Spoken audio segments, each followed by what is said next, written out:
Le 44e Festival international du film de Toronto a lieu du 5 au 15 septembre dans la ville reine.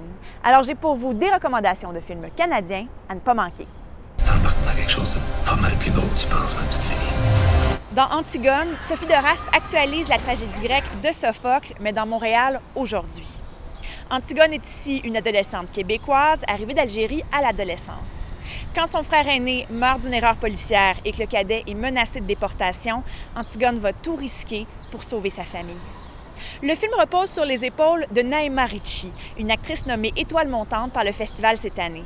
C'est une performance incandescente, courageuse, d'une grande droiture. C'est un talent à surveiller dans un film fort. Il a toujours été clair que je prendrais ma retraite dans le bois. Puis que cette vie-là, je la vive à mon goût. Trois ermites vivent dans les bois, à l'écart du monde. À la mort d'un d'entre eux, une nouvelle amie va reprendre sa cabane, une octogénaire qui a injustement passé sa vie internée en psychiatrie. Et tout ça, c'est sur le fond de l'enquête d'une photographe posant des questions sur des grands feux ayant ravagé la région des décennies plus tôt. Avec Il pleuvait des oiseaux, Louise Archambault adapte un roman de Jocelyne Saucier avec un grand trio d'acteurs. Rémi Girard, Gilbert Sicotte, mais surtout André Lachapelle.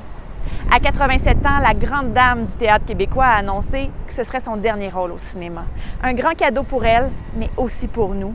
Un rôle fragile, tendre et aussi incroyablement romantique, celui d'une femme qui est encore à l'âge des premières fois.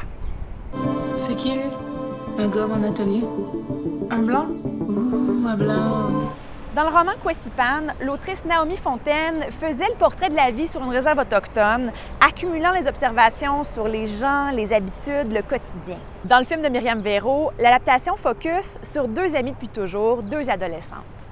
L'une est déjà mère dans une relation compliquée avec le père de son enfant, alors que l'autre, elle commence à regarder au-delà des frontières de la réserve, a envie de partir pour Québec. Elle est amoureuse d'un garçon blanc. Avec des actrices inoues non professionnelles, on tisse ici un beau film d'apprentissage sur la famille, les amitiés et les traditions. C'est pas une biographie, c'est pas une leçon d'histoire. Oui, c'est un film sur la jeunesse de William Lyon Mackenzie King, mais du genre qui va peut-être se faire retourner dans sa tombe le politicien.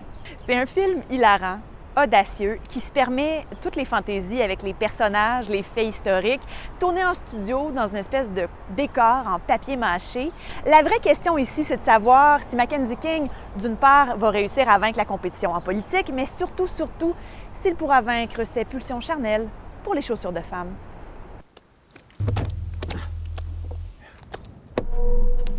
Et on termine avec Blood Quantum de Jeff Barnaby, film d'ouverture de la section Midnight Madness. Une réserve autochtone est le seul sanctuaire où les gens sont immunisés pendant une épidémie de zombies.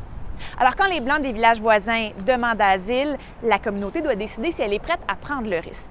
Commentaire politique sur le colonialisme, sur l'assimilation, Blood Quantum est aussi un film de mort-vivant avec tout ce que ça implique de démembrement et d'hémoglobine.